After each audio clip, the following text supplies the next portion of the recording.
Salam, selamat datang di channel ini.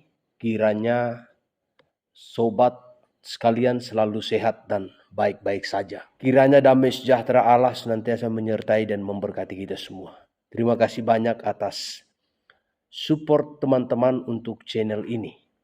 Dukunglah channel ini agar dapat memberikan informasi yang valid dan solid tentang iman kekristenan yang dapat menolong pertumbuhan iman kita.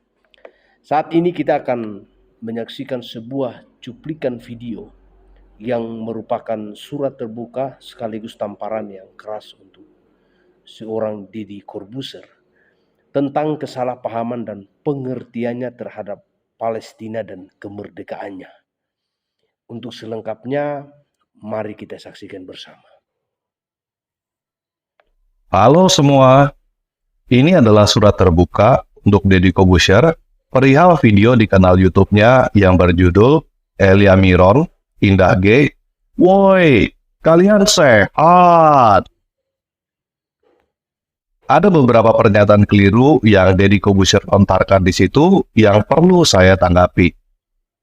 Yang pertama, tentang Palestina. Sebelum saya lanjut, saya ingin memberitahukan posisi saya dulu, supaya teman-teman tidak salah paham. Saya mendukung kemerdekaan Palestina, tetapi dengan alasan yang berbeda. Jadi, pada video ini, saya bukan sedang membantah atau menganjurkan kepada siapapun untuk tidak mendukung kemerdekaan Palestina. Saya hanya sedang membantah argumentasi kenapa kita harus membela Palestina yang dilontarkan oleh Deddy Corbuzier.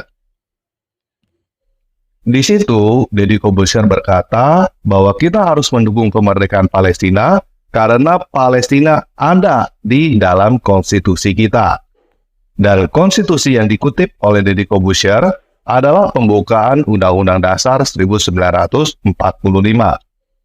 Jadi, saya mau mulai bahas dengan membaca pembukaan Undang-Undang Dasar 1945 yang dikutip oleh Deddy Corbuzier.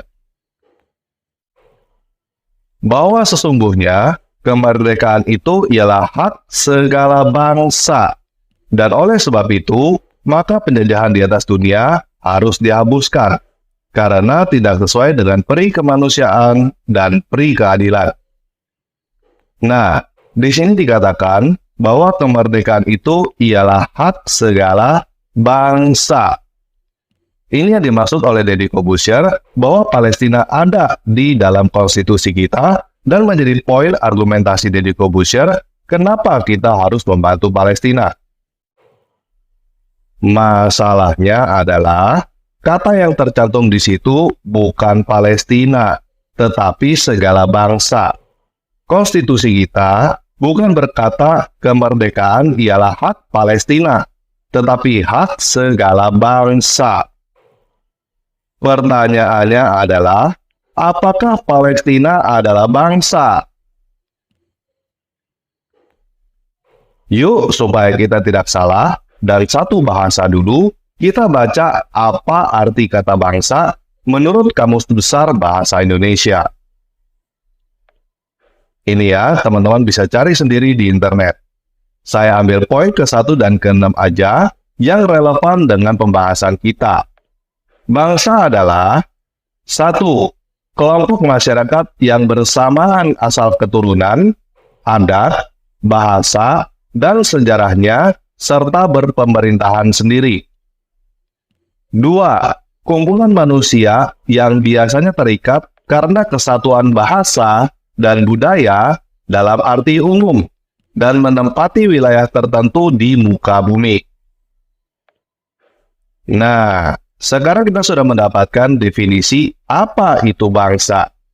Bukan berdasarkan saya, bukan berdasarkan kamu, tetapi berdasarkan Kamus Besar Bahasa Indonesia. Jadi, kita kembali kepada pertanyaan, apakah Palestina adalah bangsa? Apakah masyarakat yang tinggal di tepi barat dan jalur Gaza itu adalah bangsa Palestina? Coba kita bahas dari poin asal keturunan. Apakah asal keturunan mereka adalah Palestina atau Filistin? Bukan. Asal keturunan mereka adalah Arab. Mereka adalah keturunan Arab yang tinggal di daerah Palestina. Apakah mereka punya adat Palestina? Jawabannya adalah tidak. Mereka tidak punya adat Palestina. Yang mereka punya adalah adat Arab atau adat Islam. Apakah mereka punya bahasa Palestina? Tidak. Tidak ada bahasa Palestina. Bagaimana dengan sejarahnya? Apakah ada catatan sejarah yang bisa membuktikan bahwa orang-orang ini adalah bangsa Palestina? Tidak ada. Bangsa Palestina yang asli atau yang nama lainnya Filistin sudah punah. Palestina yang sekarang itu adalah sebuah wilayah atau daerah salah satu provinsi Romawi yang kemudian berkali-kali pindah tangan selama ratusan tahun, lalu menjadi provinsi Ottoman dan terakhir menjadi wilayah mandat Inggris. Setelah itu, jalur Gaza dijajah oleh Mesir dan tepi barat dijajah oleh Yordania dan seterusnya. Sampai pada tanggal 15 November 1988, Palestina baru mendeklarasikan kemerdekaannya. Jadi, apakah Palestina adalah sebuah bangsa? Jawabannya adalah bukan. Mereka bukan keturunan Filistin, tidak punya adat Filistin, tidak punya bahasa Filistin, tidak punya sejarah Filistin. Yuk kita coba arti bangsa menggunakan poin yang ke-6 dari KBBI. Bangsa adalah kumpulan manusia yang biasanya terikat karena kesatuan bahasa dan kebudayaan. Nah, kalau kita pakai definisi ini, seharusnya kita sebut orang-orang yang tinggal di tepi barat dan jalur Gaza itu bangsa apa? Bangsa Arab, bukan bangsa Palestina. Mereka berbahasa Arab dan berbudaya Arab. Jadi, sekarang ini tidak ada yang disebut bangsa Palestina. Nah, kalau bukan bangsa, apa sebutan yang tepat untuk Palestina yang ada sekarang ini? Palestina yang ada sekarang ini lebih tepat disebut sebuah negara. Negara Palestina. Apa bedanya bangsa dengan negara? Yuk kita baca KBBI lagi. Ini ya, teman-teman bisa cari sendiri KBBI ya. Negara adalah satu, organisasi dalam suatu wilayah yang mempunyai kekuasaan tertinggi yang sah dan ditaati oleh rakyat. Dua, kelompok sosial yang menduduki wilayah atau daerah tertentu yang diorganisasi di bawah lembaga politik dan pemerintahan yang efektif, mempunyai kesatuan politik, kedaulatan, sehingga berhak menentukan tujuan nasionalnya. Jadi, yang sekarang ada adalah negara Palestina. Tetapi masalahnya, konstitusi kita bukan berkata kemerdekaan ialah hak segala negara. Konstitusi kita berkata, kemerdekaan ialah hak segala bangsa. Dan kenyataannya, Palestina bukan bangsa. Jadi, jika kita berargumentasi berdasarkan konstitusi, apakah kita punya kewajiban untuk mendukung kemerdekaan Palestina? Jawabannya adalah tidak, karena Palestina bukan bangsa. Sedangkan konstitusi kita berkata, kemerdekaan ialah hak segala bangsa. Coba sekarang kita lihat ke sisi yang satunya lagi. Apakah Israel adalah bangsa? Mereka punya asal keturunan yang jelas dan bahkan tertulis. Mereka punya adat istiadat sendiri. Mereka punya bahasa sendiri. Dan mereka punya sejarah sendiri. Jadi, Israel jelas adalah bangsa.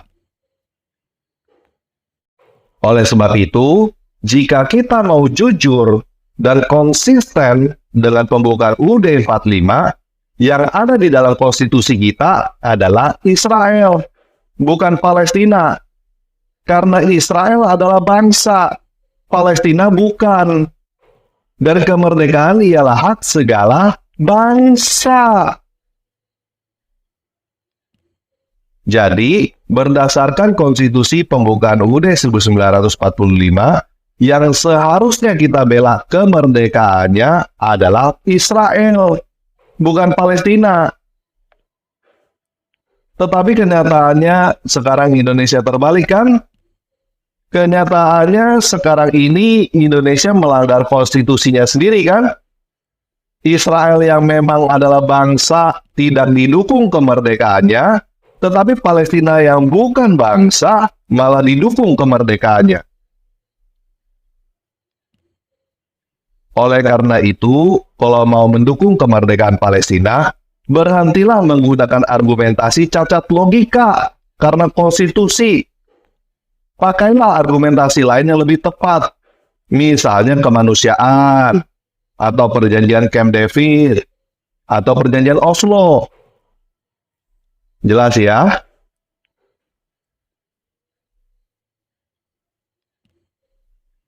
Nah, hal berikutnya yang ingin saya tanggapi adalah mengenai urusin kamar orang lain. Lakum dinukum waliyadin. Bagimu agamamu, bagiku agamaku. Dari video itu, saya lihat kesannya Deddy Corbuzier berasumsi bahwa orang di luar Islam tidak tahu apa-apa tentang Islam. Saya cukup yakin Deddy Corbuzier pernah mendengar, "Love your haters, they are your biggest fans." Lagi pula, sejak zaman dulu, Sun Tzu sudah mengajarkan know your enemy. Jadi, kalau kamu mengira bahwa orang-orang yang bukan beragama Islam tidak tahu apa-apa tentang Islam, kamu keliru. Orang-orang yang tidak suka dengan Islam mungkin lebih tahu tentang Islam daripada orang Islam itu sendiri, terutama daripada orang yang baru masuk Islam, gara-gara 95% teman-temannya adalah orang Islam. Orang yang masuk Islam karena cacat logika et populum, jelas tidak tahu apa-apa tentang Islam. Wong cuma ikut-ikutan teman. Paling tahunya cuma lakum dinukum waliyadin. Yuk kita coba tes, apakah kamu tahu tentang Islam? Kita pakai standar yang sama dengan yang diomongin oleh Deddy Corbuzier sendiri. Nggak usah urusin kabar orang lain. Maksudnya, nggak usah urusin agama orang lain kan? Yuk sekarang kita baca Al-Quran surah 9 ayat 29. Nggak usah pakai bahasa Arab ya. Kok kamu juga nggak ngerti bahasa Arab? Ini adalah terjemahan dari Kemenak. Perangilah orang yang tidak beriman kepada Allah dan hari akhir, tidak mengharamkan dalam kurung menjauhi apa yang diharamkan dalam kurung oleh Allah dan Rasul-Nya, dan tidak mengikuti agama yang hak dalam kurung Islam, yaitu orang-orang yang telah diberi kitab dalam kurung Yahudi dan Nasrani, hingga mereka bayar jizyah dengan patuh dan mereka tunduk. Nah, pertanyaan pertama saya, kamu tahu nggak ayat ini? Dugaan saya sih tidak. Apalagi ketika awal masuk Islam. Karena orang yang tahu ayat ini sebelum masuk Islam, tentunya dia tidak akan mau masuk Islam. Pertanyaan kedua, kalau Deddy Corbuzier bisa ngomong, nggak usah urusin kamar orang lain, nggak usah urusin agama orang lain, karena itu tidak benar, ini apaan? Ini bukan cuma komentar ranjangnya bapuk atau lain sebagainya. Ini perintah untuk obok-obok kamar orang lain, sampai yang punya kamar itu bayar uang keamanan. Jadi, dengan standar yang Deddy Corbuzier tetapkan sendiri, Al-Quran tidak lewat. Seharusnya kamu berkata tidak usah urusin agama orang lain kepada Al-Quran. Pertanyaan berikutnya, apakah orang agama lain tidak punya hak untuk ngomongin Al-Quran? Iya, kalau Al-Quran tidak ngomongin agama lain. Masalahnya, Al-Quran bukan hanya ngomongin agama lain, tetapi bahkan menyuruh penganutnya untuk memerangi agama lain. Oleh karena itu, jangankan cuma ngomongin Al-Quran, membantah atau menyatakan bahwa Al-Quran itu salah aja, agama lain punya hak kok. Kamu jangan ngomong ini bukan ajaran agama Islam, atau ini salah tafsir. Ini adalah ayat Al-Quran.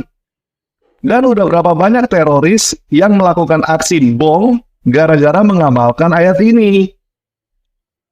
Bukan mereka yang salah tafsir, tetapi kamu yang salah tafsir. Kalau kamu mau membantah dengan berkata, tuh banyak orang Islam yang tidak jadi teroris, saya berkata, iya, mereka adalah orang-orang Islam yang baik, yang tidak menjalankan ajaran agamanya dengan benar. Mereka tidak menjalankan Al-Quran surah 9 ayat 29.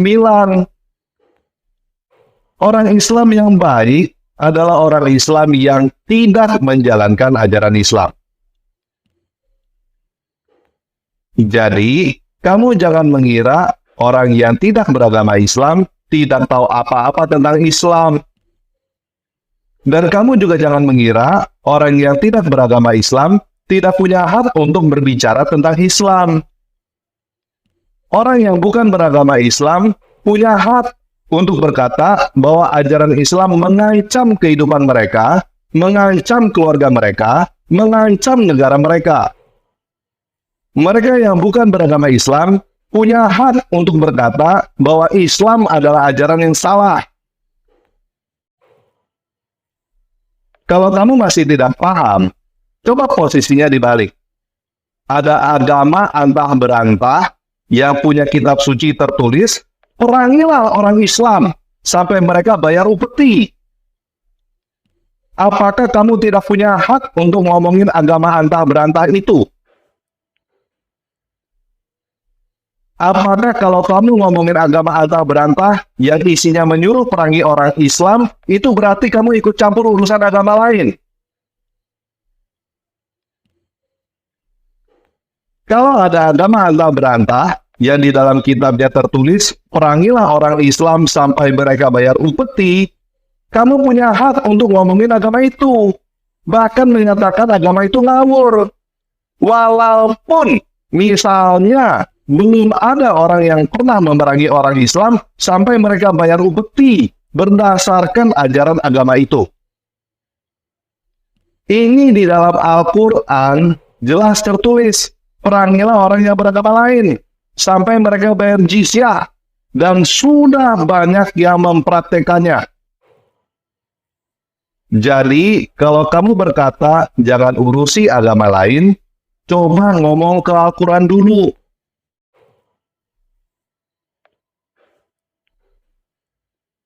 Coba kita baca ayat Al-Quran yang lain yuk. Surah 2 ayat 65, surah 3 ayat 60, dan surah 7 ayat 166. Al-Baqarah ayat 65. Sungguh, kamu benar-benar telah mengetahui orang-orang yang melakukan pelanggaran di antara kamu pada hari Sabat. Lalu kami katakan kepada mereka, jadilah kamu kera yang hina. Al-Maidah ayat 60.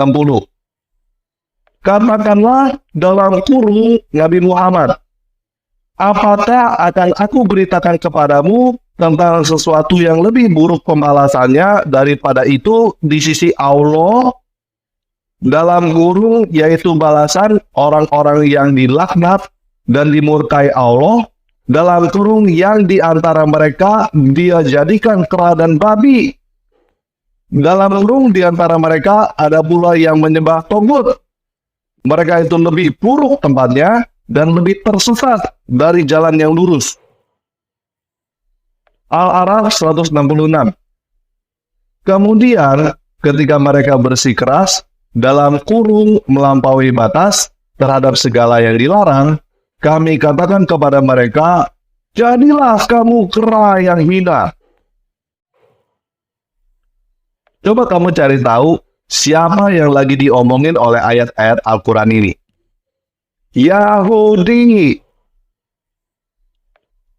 Katanya lakum dinukum waliyadin. Kok isi Al-Quran ngomonginnya agama lain melulu ya? Ngomongin Yahudi, Nasrani, Yahudi, Nasrani, Yahudi, Nasrani. Sampai mengutuk orang Yahudi jadi kera dan babi lagi. Coba kamu periksa. Katanya ayat ini sudah turun gedebuk dari langit selama 1400 tahun dan tidak pernah berubah. Pertanyaannya, ada nggak satu aja orang Yahudi yang menjadi kera karena melanggar hari Sabat? Ini ayat yang kamu percaya loh. Katanya dari Allah SWT loh.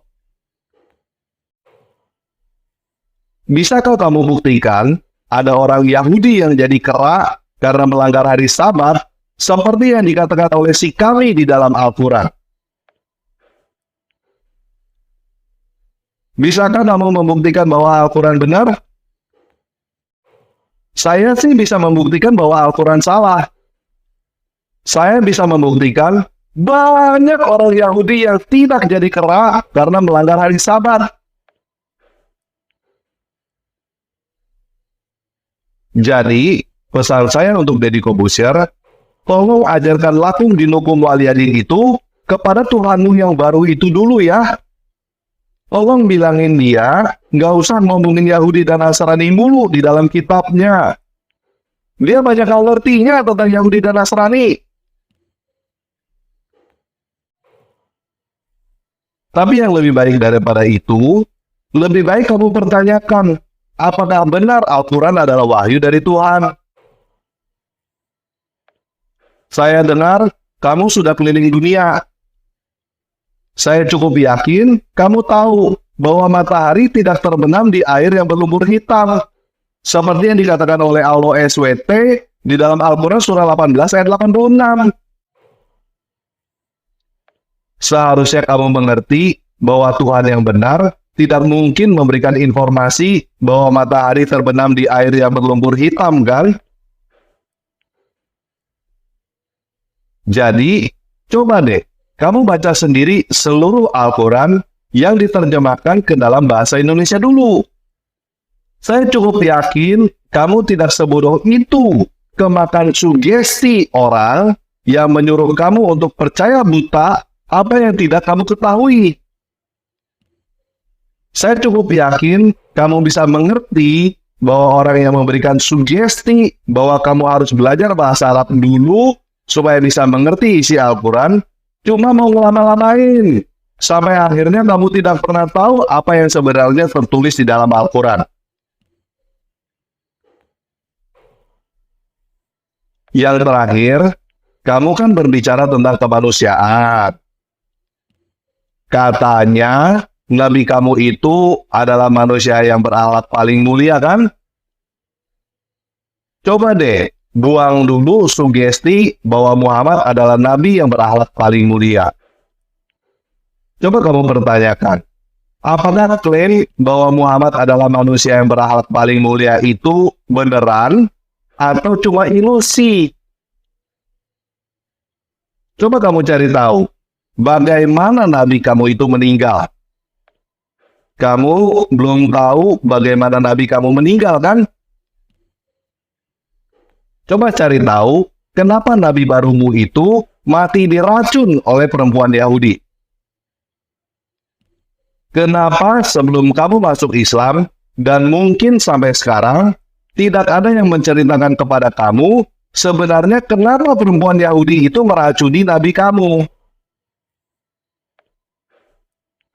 Kenapa tidak ada yang menceritakan kepada kamu apa yang tertulis di dalam sejarah agama kamu sendiri tentang apa yang sebenarnya nabi kamu itu lakukan di Khaybar? Apa salah orang-orang Khaybar sehingga mereka dirampok, dibantai, perempuannya diambil dan dijadikan budak oleh yang katanya nabi itu? Coba pertanyakan, di mana kemanusiaannya? Kalau kamu sudah tahu semua perbuatan yang tidak berperi kemanusiaan itu, dan kamu masih mau mengakal-akali supaya nabi kamu tetap adalah manusia yang berakhlak paling mulia, supaya sesuai dengan sugesti yang ditanamkan kepada kamu, itu terserah kamu. Tetapi bagi saya, masih banyak orang lain yang berakhlak lebih mulia daripada Muhammad. Semoga pesulap terkenal Deddy Corbuzier tidak tertipu oleh sulap agamis.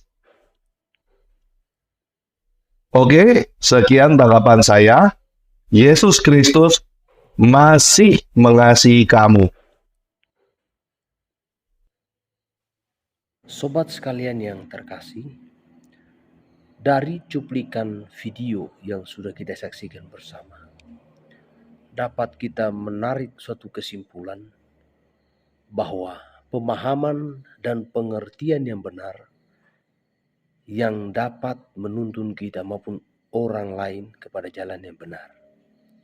Jadi untuk saudara Deddy Corbuzier, jangan asal nama saudara menghubungkan bangsa Indonesia yang sudah merdeka, satu bahasa Indonesia, dengan Palestina. Harus tahu identitas Palestina. Saudara harus mengerti bahwa bangsa Israel maupun Palestina tidak dapat dilepaskan dari sejarah kekristenan. Itu harus saudara ketahui. Harus saudara ingat itu. Jadi jangan saudara mencoba mengalihkan pembahasan dari sejarah kekristenan antara Israel dan Palestina ke dalam ranah konflik agama. Jangan saudara kemudian menjadi pemecah belah di dalam negeri ini. Bersyukurlah kepada Tuhan, karena Tuhan Yesus Kristus masih mengasihi saudara, masih mengasihi kita semua. Percayalah akan Kristus, maka Dia akan mengubah cara pandangmu.